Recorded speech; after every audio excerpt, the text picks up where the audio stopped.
오늘 우리에게 주신 하나님의 말씀은 마태복음 15장 1절로부터 11절까지의 말씀입니다. 함께 보도록 하겠습니다. 그때 바리새인과 서기관들이 예루살렘으로부터 예수께 나와 이르되 당신의 제자들이 어찌하여 장로들의 전통을 범하나이까? 떡 먹을 때 손을 씻지 아니하나이다. 대답하여 이르시되 너희는 어찌하여 너희의 전통으로 하나님의 계명을 범하느냐? 하나님이 이르시되 내 부모를 공경하라 하시고 또 아버지나 어머니를 비방하는 자는 반드시 죽임을 당하리라 하셨거늘 너희는 이르되 누구든지 아버지에게나 어머니에게 말하기를 내가 드려 유익하게 할 것이 하나님께 드림이 되었다고 하기만 하면 그 부모를 공경할 것이 없다 하여 너희의 전통으로 하나님의 말씀을 폐하는도다. 외식하는 자들아, 이사야가 너희에 관하여 잘 예언하였도다. 일러스되 이 백성이 입으로는 나를 공경하되 마음은 내게서 멀도다. 사람의 계명으로 교훈을 삼아 가르치니 나를 헛되이 경배하는도다 하였느니라 하시고 무리를 불러 이르시되 듣고 깨달으라.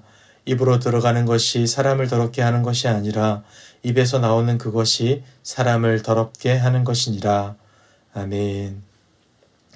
예수님의 행적을 살피다 보면 종종 율법의 전통을 어기는 경우를 볼 수 있습니다.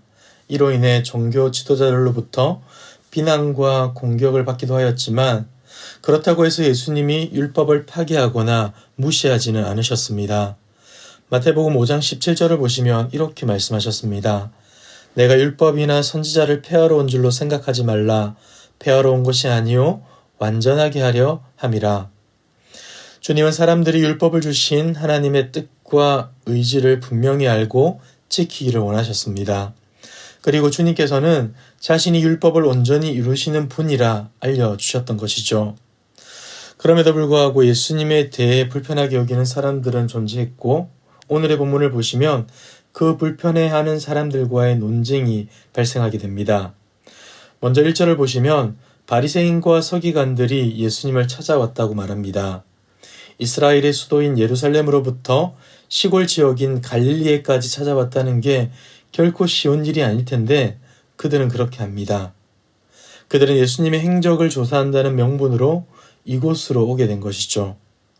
그러나 사실 그들의 목적은 조사가 아니었습니다. 예수님을 모해하기 위해 곤경에 빠뜨리기 위해서 찾아온 것이었습니다. 그들의 질문을 보면 이러한 사실을 알게 됩니다. 2절입니다. 당신의 제자들이 어찌하여 장로들의 전통을 범하나이까? 떡 먹을 때에 손을 씻지 아니하나이다. 여기서 손을 씻지 않고 음식을 먹는다는 것은 단순히 위생적으로 불결한 행동을 했다라는 것이 아니라 당시 장로들의 전통에 따라서 음식을 먹기 전에 행해야 하는 정결 규례를 행하지 않았다는 겁니다. 그들이 볼 때 제자들은 하나님의 율법을 무시하는 것처럼 보였던 것이죠. 자, 그런데 여러분, 이런 규례가 성경에 나왔는지를 한번 생각해 봐야 합니다. 사실 성경에는 식사하기 전에 손을 꼭 씻어야 한다라는 규범은 없습니다. 단지 제사장들이 거룩한 직무를 수행하기에 앞서서 물로 손과 발을 씻어 부정을 피하라고 기록했을 뿐이었죠. 그러나 사람들은 이 율법을 일상의 삶에 적용하기 위해서 일반인들도 부정한 것에 접촉하지 말아야 하고 만일 접촉했다면 손을 씻어야 한다고 가르쳤습니다. 그리고 좀 더 열심히 있었던 사람들은 부정한 것을 만졌을 때만이 아니라 혹 자기도 모르게 부정한 것을 만졌을 수도 있으니 식사 전에는 항상 손을 씻어야 한다라고 주장했습니다. 그렇게 해서 식사 전에 손을 씻는 규례가 만들어지게 된 것이죠. 자, 그러니까 성경에는 전혀 언급되지 않았지만 율법을 더 철저하게 지켜보겠다는 의지로 장로의 전통을 만들게 된 것입니다. 그런데 이러한 전통은 시간이 지남에 따라 점점 그 의미를 잃어가게 됩니다. 의식화, 규범화되게 되었고 성경이 원래 가르치는 정결의 의미는 사라져버린 채 의식법을 얼마나 잘 지켰느냐, 철저히 지켰느냐 하는 것에만 관심을 갖게 되었던 겁니다. 지금 예수님을 찾아온 사람들의 마음에도 이와 같은 기준이 있었습니다. 이러한 시각으로 제자들을 보았기 때문에 그들의 마음은 불편했고 불편한 이야기를 할 수밖에 없었던 것입니다. 이런 삐딱한 마음으로 질문을 던진 그들에게 예수님은 어떻게 말씀하십니까? 3절입니다.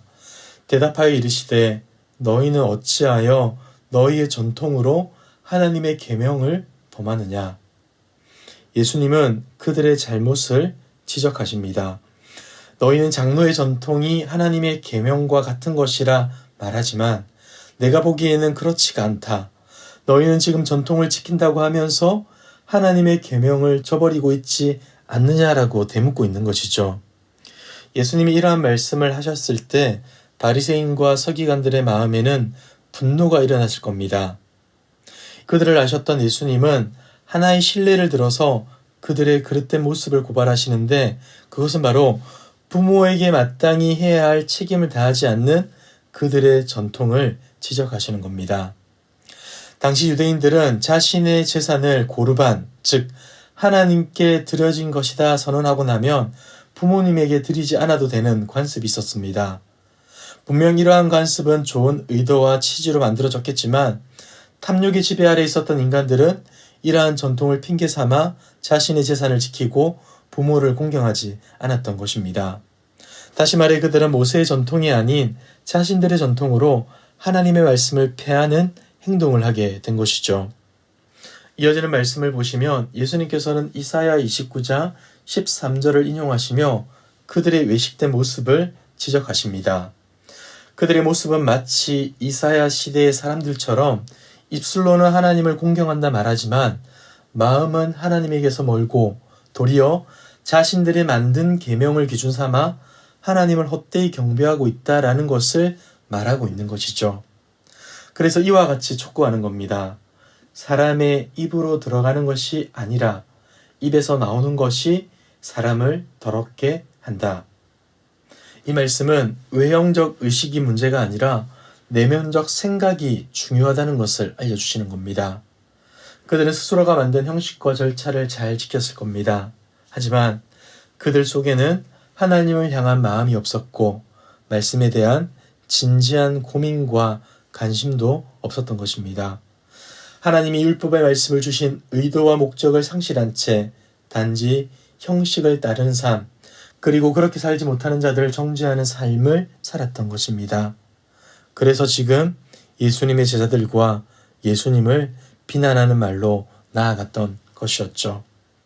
사랑하는 성도 여러분, 혹 우리는 외형주의, 의식주의, 율법주의에 사로잡혀 그것에만 관심을 두고 있지는 않습니까? 율법의 말씀을 통해 주님을 알아가고 주님을 더 사랑하기보다 그것이 공로가 되어 스스로를 자랑하고 남을 정죄하는 도구로 삼고 있지는 않으십니까? 이 아침 우리를 돌아보고 결단하기를 원합니다. 더 이상 우리를 자랑하지 않고 주님만을 자랑하는 저와 여러분들 되길 바랍니다.